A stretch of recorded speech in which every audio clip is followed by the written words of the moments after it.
Le Brésil peut-il encore être présenté comme le grand favori de ce mondial? La question se pose après la prestation de la Seleção en 8e de finale et sa victoire au tir au but face au Chili. Soumise à une énorme pression pour son mondial, l'équipe est apparue si fragile mentalement avec de nombreux joueurs en larmes que le sélectionneur Luis Felipe Scolari a mis en place une psychothérapie d'urgence pour ses joueurs.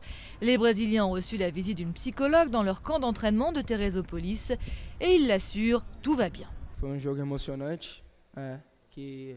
Ça a été un match plein d'émotions.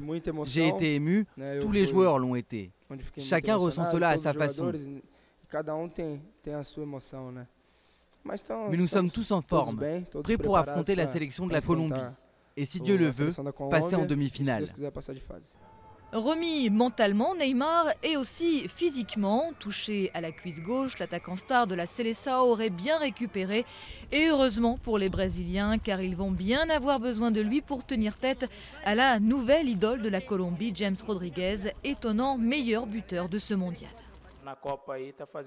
Il joue vraiment très bien. C'est le crack de l'équipe de Colombie. On va devoir faire attention à lui. Il a déjà marqué 5 buts pour son équipe et il faut faire attention à lui pour ne pas se laisser surprendre. Neymar contre Rodriguez, un duel très attendu entre deux joueurs de 22 ans seulement, mais à la technique incroyable. Les Colombiens refusent toutefois de se laisser obnubiler par Neymar et refusent aussi de se laisser impressionner par tout ce que représente le Brésil. Porté par sa nouvelle étoile et forte d'un parcours sans faute jusqu'ici, la Colombie assure aborder sans crainte le premier quart de finale de son histoire. On est tous très conscients que lors de notre prochain match, nous allons affronter un rival vraiment fort. C'est l'équipe favorite pour beaucoup de monde, mais nous avons confiance en notre travail.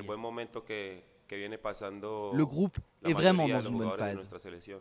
Brésil ou Colombie, le vainqueur de ce quart de finale affrontera le vainqueur de France-Allemagne en demi-finale.